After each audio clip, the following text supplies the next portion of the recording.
Wahala dey o. My people. Nnamdi Kanu is in DSS custody, yet he has come out to list 23 different governors of different states, and they were even divided into two. Let me tell you. Number one part, they are called, he said they are the ordinary but material witnesses. The second, they are compellable witnesses. Now, what does this mean? Nnamdi Kanu have said that these governors of different states, Nnamdi Kanu said that these governors are aware of they are the witness of the terrorism charge that was being laid against him. If you are new to my channel, please do well to click on the subscribe button, like this video, and don't forget, watch to the very end so you will see what actually happened in court and everything Nnamdi Kanu said. Don't go anywhere because I will be right back.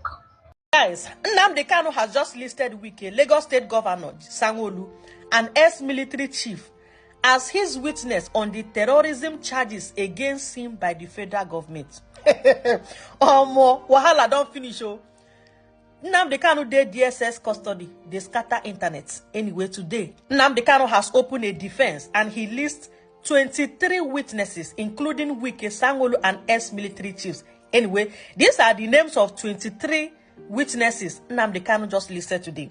So today, in a fresh motion, Nnamdi Kanu personally signed and filed before Justice James Omotosho of the Federal High Court in Abuja, assured that he was ready to begin his defense as ordered by the court. Nnamdi Kanu informed the court of his plan to call a total of 23 witnesses divided into two categories. The first category, Nnamdi Kanu described it as ordinary but material witnesses. The second category, Nnamdi Kanu described it as vital and compellable witnesses. And these are the names of 23 witnesses Nnamdi Kanu are planning to summon before the Federal High Court. Number one, the former Defense Minister, General Theophilus Danjuma. The second is the former military chief, General Tuko Brutai. The next is Lagos State Governor, Babajide Sanwo-Olu. The next is Imo State Governor, Hope Uzodinma. The next is FCT Minister, Nelson Wike. The next is the Minister of Work, Dave Umahi. The next, the former Abia State Governor, Okeze Ikpeazu. The next is former Justice Minister, Abubakar Malami. The next is near DG, Ahmed Rufai Abubakar. How is this even possible? Anyway, this latest news came after there was a report that Nnamdi Kanu legal team or lead legal team, Barrister Aloy Ejimako and the Nnamdi Kanu lawyer, Emmanuel Kanu, has been remanded in Kuje prison. I think this is a major way to dismiss the court, because if Nnamdi Kanu is planning to produce all these people in the courts as a witness, how is this even possible? So we can go court, go as witness. Is there something I'm not understanding on this issue? Why do I feel like tomorrow court hearing might just be postponed there for what?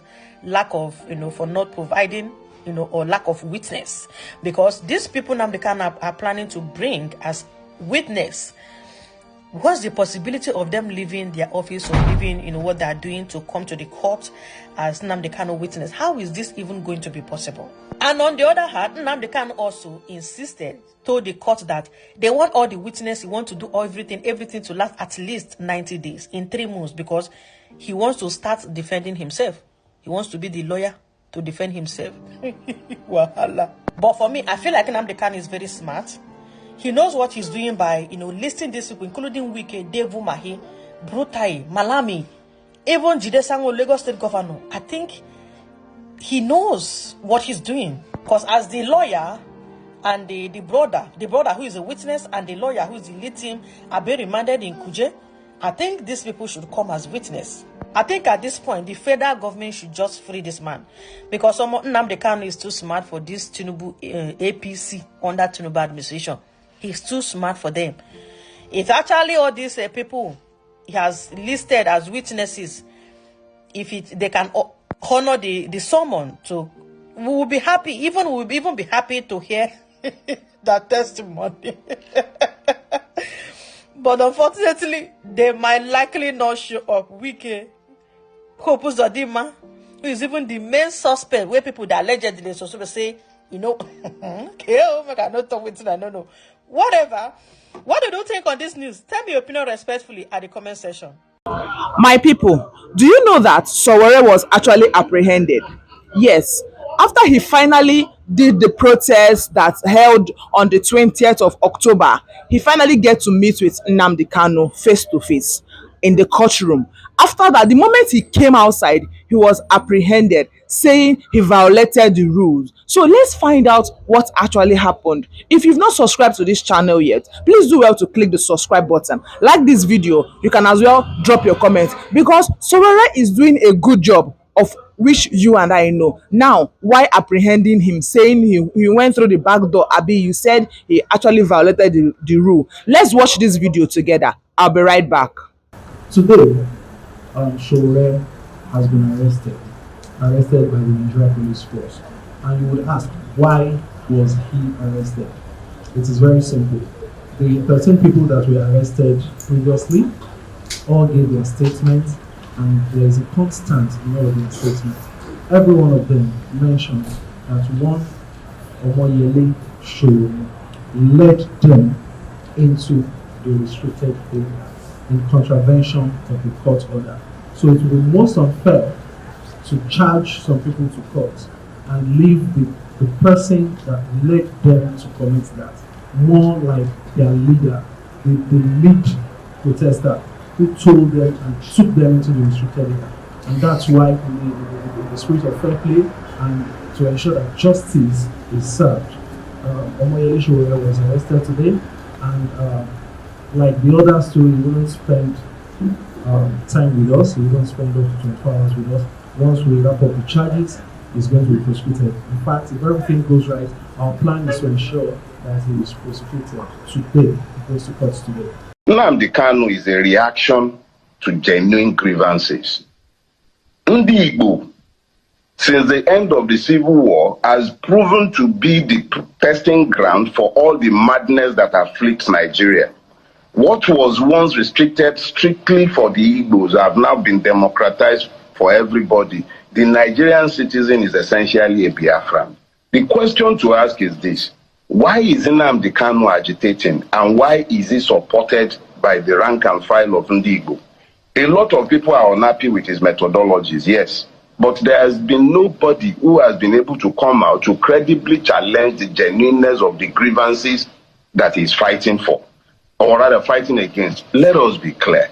We can bellyache about his methods from now till kingdom come, and I have been very vocal in condemning his method. But nobody in their right mind can argue against the fact that Ndi Igbo, just like every other Nigerian who is not a member of the ruling class, has been seriously marginalized in Nigeria and is not even treated decently like a human being. So if we want to talk about the criminalities that has also affected that struggle, let me remind you that it is in this country that we started hearing how Asari Dokubo has been contracted by certain states to act and bear arms on behalf of the Nigerian state.